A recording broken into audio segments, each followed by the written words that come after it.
Let's see this question.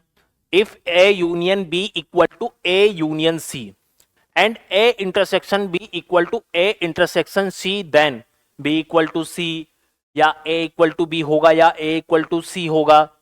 यहां पर चार ऑप्शन दिए हुए हैं, उनमें से मुझे बताना है. ठीक है, तो यहां पर जो कॉन्सेप्ट यूज हुआ है, यहां पर जो कॉन्सेप्ट है वो क्या है? यूनियन या ऑपरेशन ऑन सेट्स.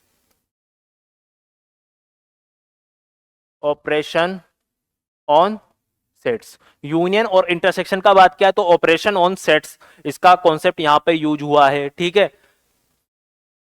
और यहां पे दिया है कि ए इंटरसेक्शन बी क्या होना चाहिए? ए इंटरसेक्शन सी के बराबर होगा. मतलब ए और बी में जो कॉमन एलिमेंट्स हैं, ए और सी में भी वही कॉमन एलिमेंट्स हैं. सपोज मैं ए लिख लेता हूं, यहां पर ए लिखा मैंने, A1 A2 A3 and A4.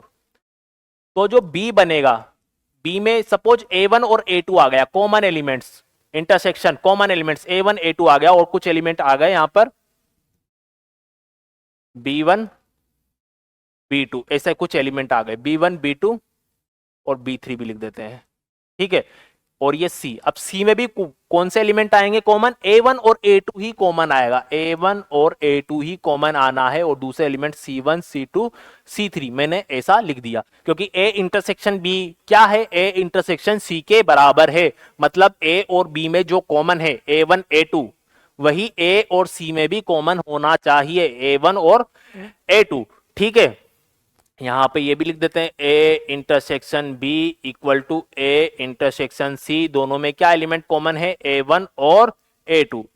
चलो ठीक है, इतना बन चुका है. यहां पर देखो, इसको वेन डायग्राम से भी कर सकते हैं आप, इसको वेन डायग्राम से भी कर सकते हो. मैंने यहां पर एक एग्जांपल लेके मैं आपको बता रहा हूं. अब देखो, यहां पर A union B equal to A union C दिया हुआ है. A यूनियन B, तो यहां पे करते हैं. A था मेरा A1 A2 A3 A4, B है मेरा A1 A2 B1 B2 और C है मेरा A1 A2 C1 C2. ठीक है,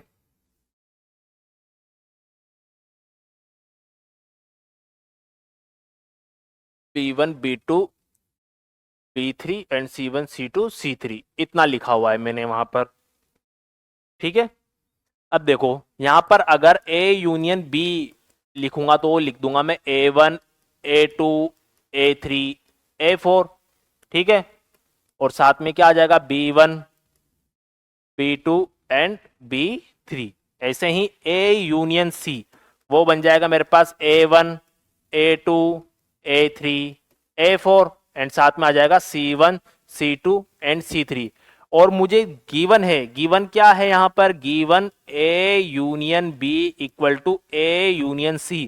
मतलब दोनों सेट बराबर हैं, A यूनियन B और A यूनियन C बराबर होने चाहिए. और दो सेट बराबर होते हैं तो उनमें नंबर ऑफ एलिमेंट्स बराबर होते हैं और एलिमेंट्स भी एक जैसे होते हैं ना, एलिमेंट्स भी एक जैसे होते हैं. तो यहां पर A1 इस A1 के बराबर, A2 A2 के बराबर, A3 A3 A4 A4 के बराबर. अब B1 B2 B3 और C1 C2 C3 बचा हुआ है.